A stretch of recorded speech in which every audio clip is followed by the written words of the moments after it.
You starred in Solo, a Star Wars story. Have you seen all of the Star Wars films? Emilia Clarke is most famously known for her role in Game of Thrones, where she plays the air quote dragon queen, Daenerys Targaryen. She developed her niche for acting ever since she was a little girl, and soon graduated from the esteemed Drama Centre London, her secondary school. She's played several small screen characters since, but her golden ticket to Hollywood came in 2011 when she landed her breakout role for HBO's GOT. Since, she has also been cast in additional films such as Star Wars and has starred on Broadway. But before we get into all of that, let's rewind a bit. Our favorite English actor, born Amelia Isabel Euphemia Rose Clark, was brought up in London, England with a birth date of October 23, 1986. She was raised in the countryside of Oxfordshire, where her interest in acting began peaking. Once her mother came to realize her budding passion, she took Amelia to the production of The Showboat, a classical musical where her father was on the job as a sound engineer. Amelia would only go on to become even further fascinated as she began accompanying her father on his future trips to the theater. Amelia has educational roots from Rye St. Anthony as well as St. Edward's in Oxford, both in which she was appearing in productions of Twelfth Night and West Side Story respectively while attending. As if her passion for the arts could not come more full circle, she soon rounded herself out as an artist through vocal and instrument lessons, specifically for the guitar. Once she had graduated from high school, Amelia was accepted into the Central St. Martin's Drama Centre London, which has formerly housed famous alumni amongst the likes of actors Tom Hardy, Colin Firth, and Michael Fassbender. At the time, she continued to pursue her studies while doubling in numerous stage productions at the school. After finalizing her studies in 2009 at the DCL, Amelia was dead set on building her career, where she fairly quickly landed her first TV role in BBC's drama series Doctors. She was also featured in a ton of commercials around the same time. More significantly, another cast character of Amelia's was for a horror sci-fi film adaptation that was originally meant for TV. The movie was titled Triassic Attack and was released in 2010. Despite her grind though, Amelia was additionally maintaining several day jobs to make ends meet. Luckily for her, she was blessed with her biggest on-screen work to date in 2011 when her agent had rung her regarding an audition for HBO's then new series Game of Thrones. Amelia's sick leave call-in to the catering company she had worked scheduled for came immediately, and she had successfully cleared her audition to be cast for her Mother of Dragons on-screen persona. The former actress in this position had left the show after filming for the unaired pilot. GLT was based on a series of novels of the same name by author George R. Martin and became a massive worldwide sensation upon its release. The fantasy drama ran for 8 widely popular and successful seasons before it wrapped in May 2019. For this standout role, Amelia garnered many awards and was selected as a nominee several times for the Emmy and Screen Actor Guilds. She dished to NPR back in 2019 about how she was ecstatic to be stereotyped as Mother of Dragons. She included how her life could be a whole lot worse than how blessed she was feeling of overcoming her former struggles and playing such an amazing character. Following this though, Amelia would sit down with actor Dax Shepard to make an appearance in his podcast, where she admitted to feeling the pressure of her nudity scenes in the show at the time. Her sudden launch to fame from GOT quickly brought about other projects, which are listed as follows. In 2012, Amelia was included in the casting of Spike Island, holding the title of a starring role for the indie musical drama. In 2013, her first appearance on Broadway came with her part as Holly in Breakfast at Tiffany's, a stage production by Truman Capote. She also starred opposite Jude Law in Richard Shepard's Dom Hemingway, a British comedic crime drama film. Following this, Amelia would see more work in 2015 with the Terminator Saga installment, Terminator Genesis, alongside Arnold Schwarzenegger, as well as turned down some roles in the same year. She chalked up her refusal of signing for the leading part of 50 Shades of Grey to her not wanting to pigeonhole herself in nude-revealing types of roles. And well, let's look at this like it's the MCU for a second here. In another dimension, she would have played a wicked Anna Steele. Although I'm sure we all know how things turned out exactly how they should in our universe.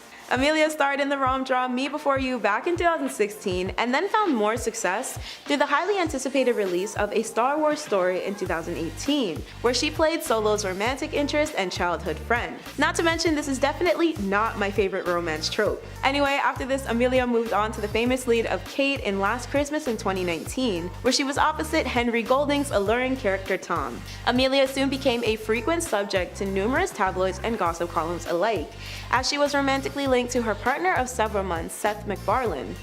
She's had several other rumors linking her to more actors, like her Breakfast at Tiffany's co-star Corey Michael Smith, as well as Jai Courtney and James Franco in the past.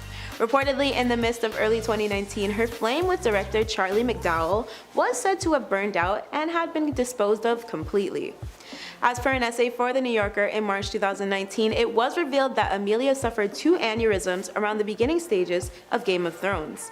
According to the news source, the first aneurysm struck just after season 1 had wrapped and required Amelia to undergo an emergency operation which left her exhausted as production resumed. She was also reported to have been unable to communicate in its aftermath. As for the second, the actress had to endure a more complicated type of procedure after the second season, which left her in horrible pain. Both were said to have had a lengthy recovery process. More recently, Amelia has opened up about her darkest days, where she's written things about considering ending her life, as well as often worrying that she would not survive. The actress recalled her experience of being a survivor of 2 brain aneurysms and expressed her gratitude for being able to recover after pretty much losing a chunk of her organ, which she expressed upon seeing the scans of her brain after the incidents. Amelia spoke with BBC's Sunday Morning for an interview while she was promoting her rendition of Anton Chekhov's The Seagull production at Harold Pinter Theatre. She detailed being in excruciating pain and feeling lucky that she had GOT to fall back on to give her that purpose. She even stated how it was pretty much a miracle for her to be speaking, as the amount of her brain which had been put under the knife is no longer usable. Amelia has since put together a charity for stroke victims and people who have suffered brain injuries. She calls the cause Same You, and despite putting her medical issues behind her to accept her current state of health, Amelia is still helping loads of people through this. She describes her situation as being is what it is and encourages people to try their best not to continually rack their brains about what might not be there. Since Amelia first admitted to her struggles from her difficult situation back in 2019, she has reassured us now that she is completely better and can live her life completely normal with no repercussions. Brightly known for her works both on screen and on stage, Amelia has been awarded numerous accolades, including a Saturn Award, an Empire Award, opposite 4 Primetime Emmy nominations, and 7 Screen Actor Guild Award noms, as mentioned earlier. She's also secured a 2019 spot on the Times 100 list. So, of course, there's no wonder why she stuck it around in the end, as her hard work has definitely defined her as a person and how strong she truly is. You know, you've got no clothes on and there's like 50 people staring at you. Matt Smith is an English actor who accumulated mass fame in the UK when he was cast as the 11th Doctor by producer Stephen Moffat for BBC's legendary sci-fi adventure series Doctor Who. What's your favorite Matt Smith role? Let me know in the comments. Now let's rewind a bit. Matt Smith, the British actor from the Doctor Who BBC series, was once a talented teenage soccer player who had former dreams of becoming a professional athlete. However, after he suffered from a back injury, Matt moved on to the art of acting by becoming a member of the National Youth Theatre. When he was 26 years old, Matt was granted as the youngest actor to be cast as the lead for the popular sci-fi show that gave him his Hollywood come-up. During the beginning of 2016, Matt took on the role of Prince Philip, Duke of Edinburgh, for the drama series The Crown for 2 consecutive seasons. The suggestion to start in theatre came from Matt's drama teacher, who pushed him to join their school's production of 12 Angry Men. This was the play that was deemed the spark Matt needed to discover his love for acting. This, of course, led him to becoming an eventual member of London's National Youth Theatre. In his time there, Matt played his first ever stage roles, some of which included his audition to Murder in the Cathedral and Margarita. For his life outside of his studies, Matt began to make appearances in various short films. But besides his work in those, he also starred in the British film Womb, aka Clone, in 2010. Once 2015 came and went, Matt landed his Terminator Genesis role. He had an appearance in the thriller Patient Zero and additionally played an infamous cult leader by the name of Charles Manson in Charlie Says. When we speak of his professional stage roles, the one Matt obtained after his mandatory studies, we see Matt take on stages for Fresh Kills and On the Shore of the Wide World. The latter was later transferred to London's prestigious Royal National Theatre. Aside from those mentioned prior, Matt has also made an appearance in the acclaimed play The History Boys by Alan Bennett, and later proceeded to make his debut in the West End for the Christian Slater starring production of Swimming with Sharks. For Matt's first television role, he played Jim Taylor in the 2006 on-screen adaptation The Ruby and the Smoke and the Shadow in the North books. Following this, Matt snagged his role for his biggest and most popular part to date, and that was the 11th Doctor in Doctor Who, as mentioned earlier. After a high-stakes, 3-week-long casting process, Matt's destined role sparked a big buzz in Britain as the then latest news, when the series curated a near-cult support base. The original broadcasting of the BBC-produced show, starting from 1963 all the way into 1989, ingrained itself into British culture and is even listed in Guinness's World Records book for being the longest-running science fiction television show in the world. It's no wonder how well Matt fit in with the rest of the young, sought-after cast at the time. Apparently, while traveling in England, the US, and other worldwide places where the show had a huge fan base, Matt was often at the center of fan mobbing. When Matt spoke about this with Telegraph London in 2012 for their newspaper, he spoke about how his popularity even became tiresome for him. In 2013, the 50th anniversary of Doctor Who had finally been marked in history, with proof that devoted fans will never truly lose their love for the show. At the time, fans mobbed Matt and his cast members in London and New York City streets, as well as other places like San Diego, California, where the sci-fi-oriented Comic-Con convention was being held. Unfortunately, 2013 was also the year that Matt had finalized his iconic run-in with his former role.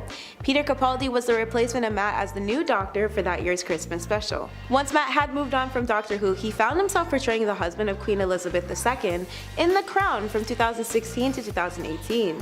For the third season of the drama series, the show saw a fresh recast of new actors to take the places of major roles for indication of a time jump. Because of this, when Matt spoke with IndieWire for an interview, he recalled viewing the recasting in a positive light.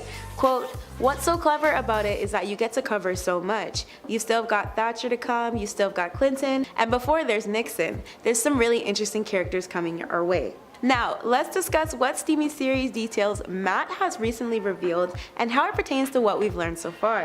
Matt has seen romantic links to a bunch of top-notch stars over the years. However, his latest reported girlfriend, Caroline Brady, is not in the industry, but she does have a connection to another big Hollywood name. Caroline is said to be the sister of the modeling actress who stars in The Queen's Gambit, Millie Brady, who had previous ties to Harry Styles.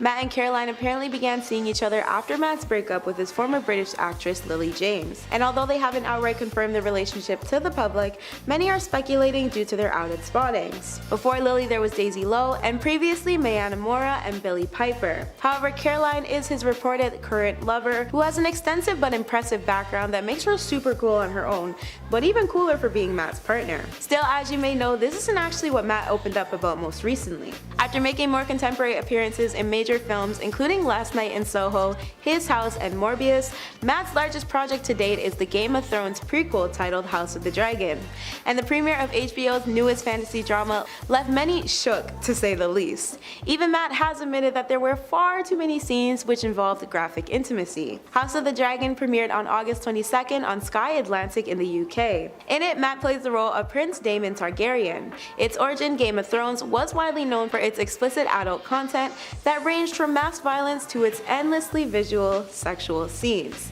That consistency that fans have gotten to see in House of the Dragon seems to be following Game of Thrones to a T. When Matt discussed this with Rolling Stone UK, he explained, "You do find yourself asking, do we need another scene?" And they're like, "Yeah, we do."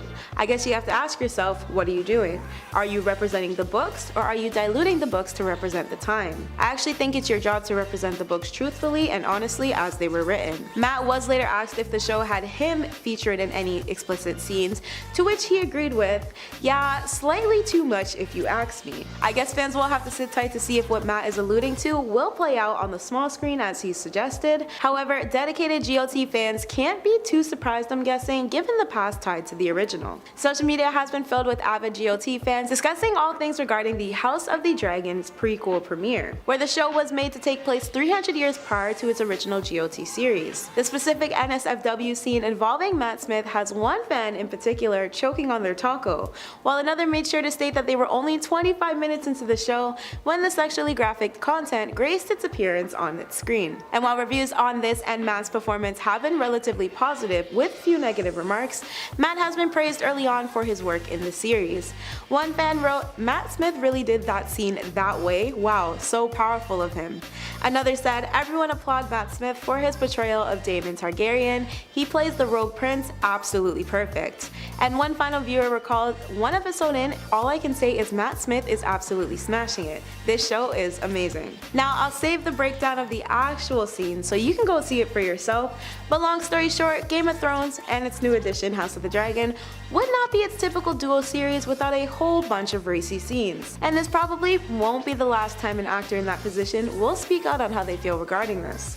Still, fans can remain ecstatic for the HBO drama fantasy series Future, as the network apparently has a slew of spin-off series planned to arrive on the platform.